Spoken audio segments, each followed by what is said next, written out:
You can get this product and so much more at www.safariltd.com. And don't forget to use the coupon code SpinoDude to save 15% on your next order and show your support for the channel.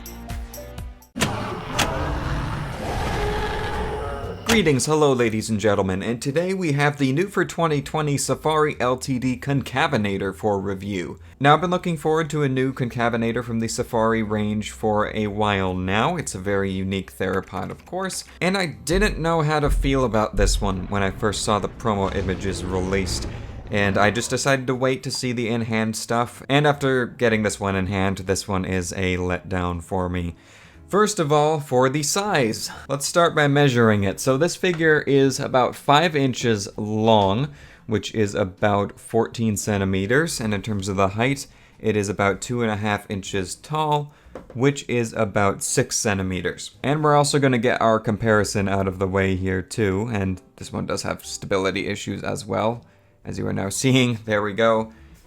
Here is the Safari Ltd 2017 Psittacosaurus.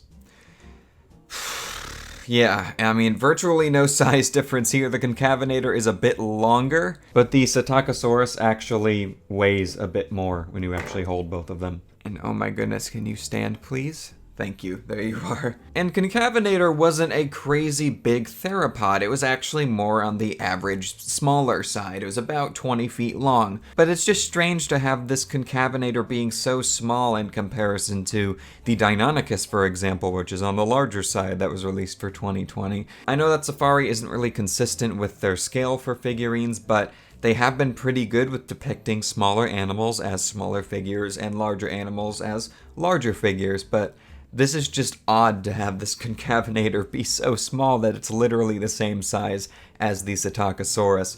But anyway, enough on the size. You saw me fiddling around with this one trying to pose it, and yeah, it is not a very stable figure at all, at least mine. This is the only way I can stand it on my desk. I cannot flip it around this way. It will not stand. It's just, let's try to get a different angle actually and just bring in the Psittacosaurus to balance it. That's so awkward, but there we go. I will say I genuinely really like the pose. It's quite dynamic, and I do appreciate a fully bipedal theropod figure, but I appreciate it more when they're actually stable figurines, and this one just really struggles with stability, at least with mine. I have seen other people's Concavenators that stand pretty well, but might be because mine's toes are kind of warped upwards. Like if you look at it there, you can see the back toe is kind of kicking up, the inner toe on this foot is kicking up, and it's kind of leaning to this side in a slightly awkward way when you look at it from the front. So mine might just be warped a little bit. And from the front, the legs look a little bit awkward as well, with the way that foot is pivoting inward towards the front, but it's not seen from most angles, so I'm not too fussed with that. I do see value in the pose, and perhaps this is just mine, but it seems like it's a pretty consistent issue with this one not being able to stand up. Alright, now the coloration.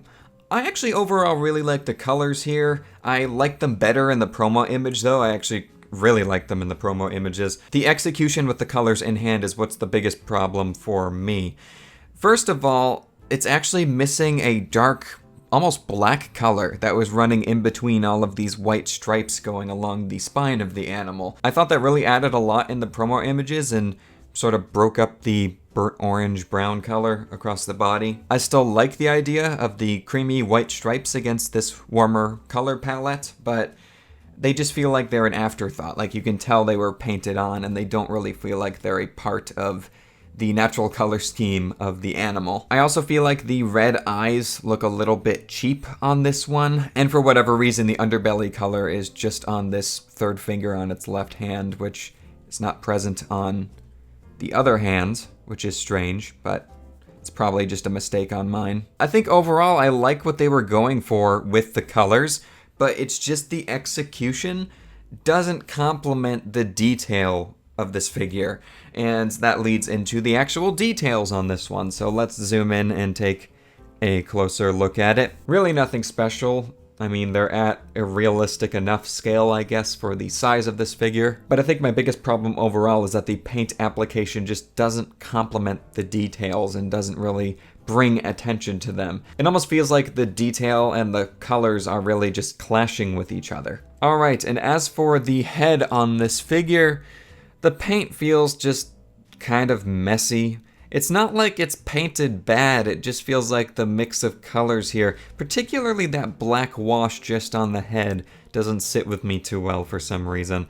I do appreciate the red nasal crests. I actually really like that against the orangey colors on the body. Also, I feel like the face on this one lacks character. It feels very bland, and it looks like this Concavenator is frowning, especially from this side. Of course, I understand why the mouth looks like that. It's to give the impression that this theropod has lips, which is fair enough, of course. And another thing is that this just doesn't look like a Carcharodontosaurid head. If you look at the actual skull of Concavenator, the nasal ridge going up the top of the skull should be more convex rather than concave. You can see the nasal ridge is bending inwards into the skull, where it should actually be a gradual convex slope going down the head. Of course, this could also be because it appears that the crests above the eyes have been extended with perhaps some keratinous structures, but I still feel like overall the head just doesn't give you that iconic Carcharodontosaurid look. I also feel like the head looks strangely mammalian to me,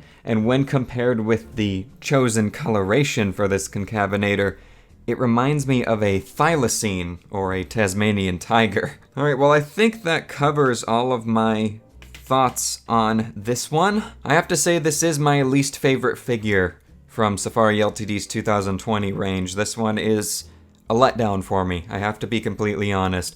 I can see the value in this figure for maybe repaints or dioramas as a, you know, a small carnivore to throw in or whatever, but it's a letdown in that it feels like a minifigure and not a real part of the Wild Safari prehistoric range, plus some of the quality control issues with the stability and the paint application just doesn't sit with me too well. But if you guys want to get one for yourself, make sure to use coupon code SpinoDude at checkout on Safari Ltd's website to save 15% on your next order and show your support for the channel. Thank you guys so much for watching. Let me know what you think of this one down below, and I'll catch you guys in my next video.